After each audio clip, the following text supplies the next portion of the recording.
Impulsa Empresa, la plataforma digital del Santander con contenidos exclusivos para autónomos y pymes, te presenta este podcast. Genios de las finanzas.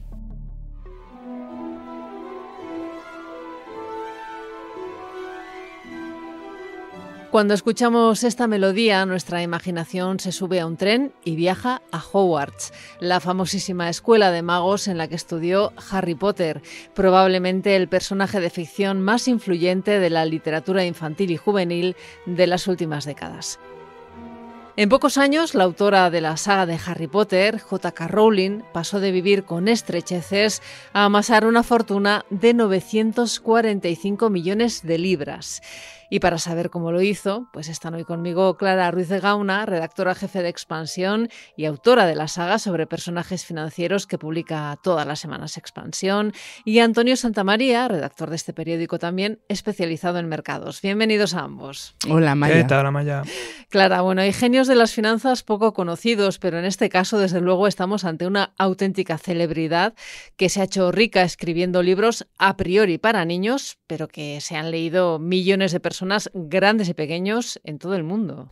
Sí, así es, porque genios hay muchos, pero desde luego que se hayan hecho millonarios escribiendo libros para niños, poquísimos, como lo dijo el encargado de literatura infantil de la editora independiente que compró el primer manuscrito de Harry Potter y la piedra filosofal, le dijo que nunca haría dinero con libros para niños. Está no claro era un buen augur. Que se equivocó, pero en realidad él obedecía órdenes de su jefe, cuya hija había devorado el primer capítulo del libro y pedía más, ¿no? Uh-huh. Así fue el comienzo de esta historia de éxito que explica en su biografía la autora y, bueno, que muestra la poca confianza que todos tenían en el futuro comercial del joven aprendiz de mago, incluido ella misma, ¿no?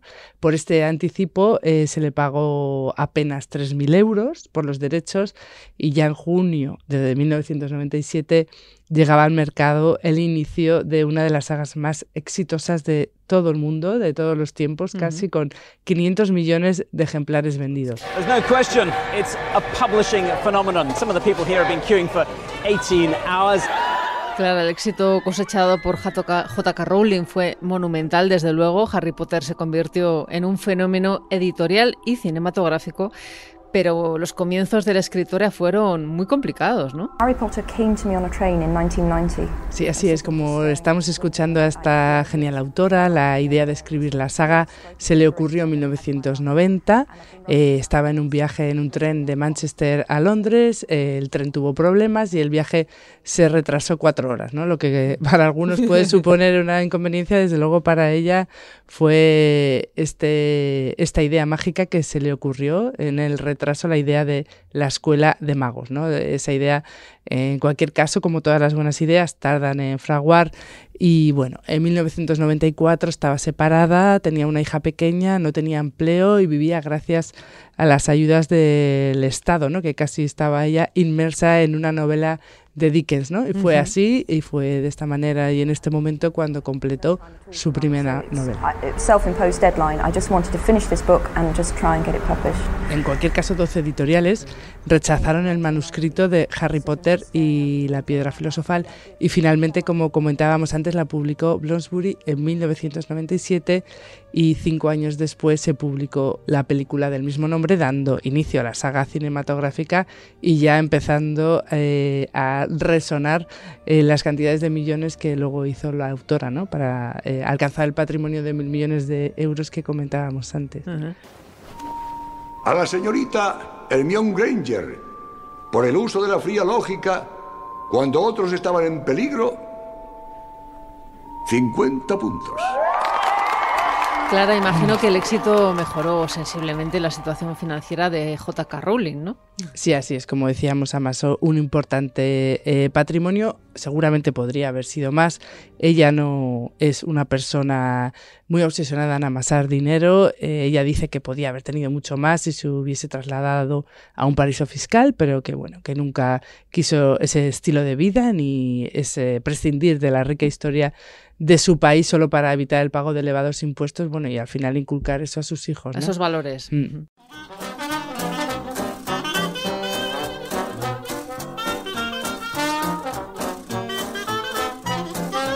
Antonio, la literatura ha estado unida en el imaginario colectivo pues a la bohemia y a las frías buhardillas parisinas.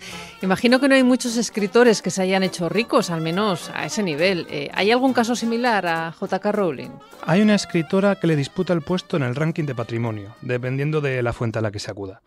Vamos a jugar un poco al trivial. Venga. Elizabeth Badinter, ¿sabéis quién es? ¿Habéis leído algo sobre ella? No, yo no. Yo he de reconocer que no sabía quién era esta señora hasta hace poco. Pero teniendo en cuenta que su fortuna está cerca a los 2.000 millones de euros, supongo que a ella le da un poco igual que yo la conozca o no.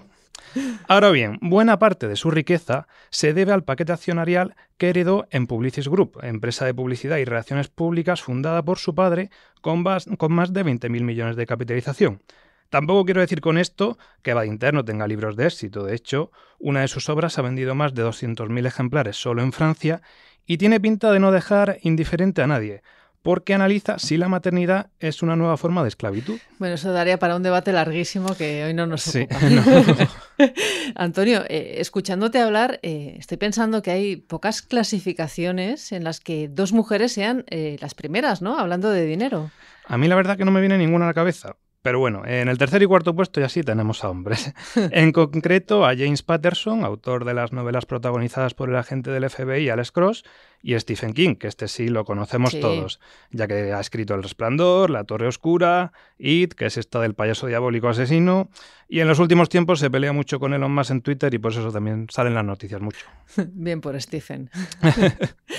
Antonio, imagino que para hacer dinero con la literatura, pues una de las claves son las adaptaciones al cine o a la televisión, ¿no?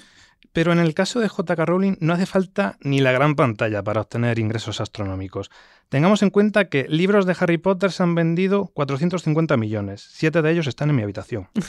Generaron alrededor de 7.000 millones en ingresos y teniendo en cuenta que de media un escritor se lleva el 15% de las ventas, pues ya tenemos la cifra mágica de los 1.000 millones. Nos salen las cuentas, sí. Efectivamente. De las películas ha trascendido que ella vendió los derechos de las 4 primeras por alrededor de $2 millones.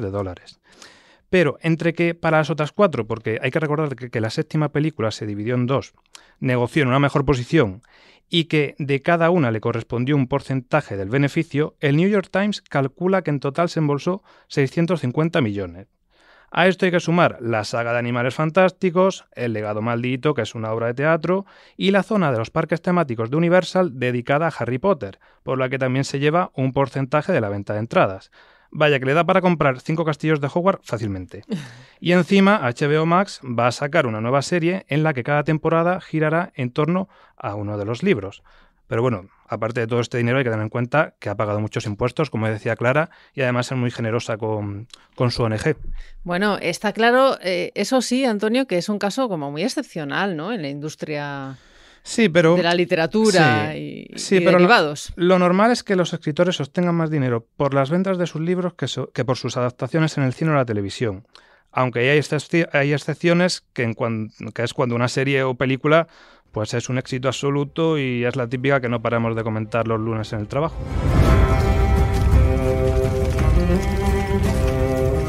Por ejemplo, George R.R. Martin, que pasó a ganar más de $10 millones al año por el éxito de Juego de Tronos. No porque vendiera más libros, sino porque negoció quedarse con parte de los beneficios generados por la serie.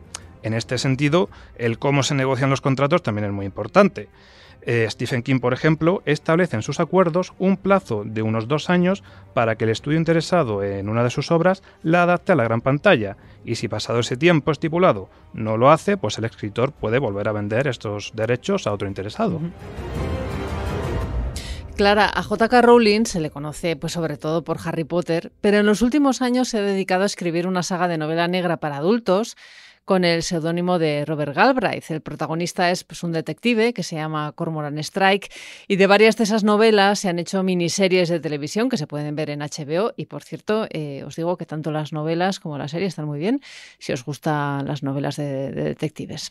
Pero bueno, volvamos al hilo. Creo que entre los planes de J.K. Rowling también está dedicarse a la literatura para adultos, ¿no? Sí, ella quiere seguir escribiendo libros para adultos. Bueno, creó una web llamada Pottermore que refleja un poco esta idea, pero bueno, está claro que, como decía Antonio, lo que promete ser un filón para ella es la serie sobre Harry Potter, que durará 10 años, ¿no? Y en la que ella será la productora ejecutiva, con lo cual estará bastante atareada y bueno, va a ser centrar gran parte de su esfuerzo, ¿no? Y otro filón, Clara, que J.K. Rowling quiere compartir a través de una fundación que puso en marcha con el nombre de su madre, ¿no? Bueno, ella tiene dos. Tiene una que efectivamente se dedicó en honor a su madre, Anne Rowling, que murió de esclerosis múltiple con 45 años, que es dedicada al desarrollo de investigaciones para esta enfermedad. Pero luego además tiene una que se llama Lumos, que está, el nombre del encantamiento que se destinaba a iluminar, ¿no?, la punta de las varitas de los aprendices de magos, la saga Harry Potter, que esta sí va dedicada a los niños sin recursos que viven en instituciones, pues para que se vean un poco más favorecidos, ¿no? Uh-huh. Bueno, pues hasta aquí nuestro Genios de las Finanzas más literario hasta la fecha. Muchas gracias, Clara y Antonio, por contarnos cómo se hizo rica J.K. Rowling, y gracias a ustedes por escuchar cada semana este podcast que realiza Tamara Vázquez y dirige Amparo Polo.